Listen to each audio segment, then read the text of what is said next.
Je me suis fait ghoster par une fille avec qui je parlais récemment, genre très récemment.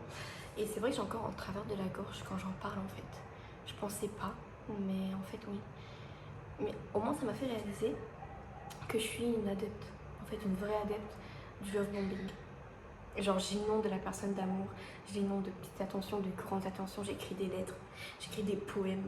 Moi je suis ce genre de personne en fait, clairement. Et on m'a souvent reproché de vouloir avancer trop vite dans une relation. Voilà. Et ça a fait fuir mais 100% des gens avec qui j'ai osé discuter un jour. Mais j'y peux rien. J'y peux rien en fait parce que l'amour ça m'anime. Ça m'anime clairement, je vis pour l'amour. Je veux me réveiller à tes côtés, je veux m'endormir à tes côtés. Et ça hyper rapidement. Au bout d'une semaine, on se parle, ça y est, il vient dormir chez moi et tu pars plus en fait.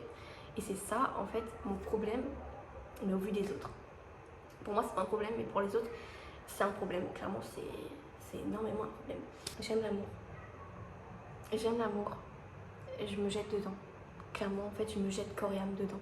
Et si la personne en face, elle fait de même, au bout de 3 mois on est mariés. Au bout de 3 mois, on est mariés. Je suis pas dans le love bombing genre toxique. Genre je fais ça pour t'attirer dans mes filets, comme ça t'es bloqué. Non, pas du tout. Pas du tout. C'est pas du tout ça. C'est vraiment que en fait je t'aime bien. Je t'aime vraiment bien et je veux pas que ça s'arrête finalement.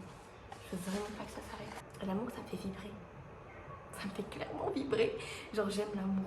Je suis une amoureuse de l'amour finalement. Genre je vis pour ces putains de papillons dans le ventre. Ces papillons là. Je vis pour ça, je suis faite pour vivre pleine d'amour. C'est comme ça. La personne en face, elle finit toujours par détailler, elle finit toujours par partir parce que c'est trop pour elle. C'est trop et je reviens toujours à la charge. C'est vrai que je reviens toujours à la charge parce que je veux savoir pourquoi elle est partie, même si j'ai une petite idée de pourquoi elle est partie, mais je veux quand même savoir parce que quand tu donnes autant pour une relation qui finalement n'aboutit même pas à une vraie relation, c'est vrai que c'est dur. C'est dur de remonter la pente, mais je le fais à chaque fois quand même, mais c'est dur quand même de remonter la pente et de se dire ok, là c'est bon, elle est partie, c'est pas grave. Moi c'est pas du tout pas grave, c'est la fin du monde en fait. C'est la fin du monde. Genre j'ai donné corps et âme pour cette relation qui n'a même pas abouti à une relation et ça me rend triste. Ça me rend triste. Je suis trop, donc je suis trop amoureuse, mais je suis aussi trop triste.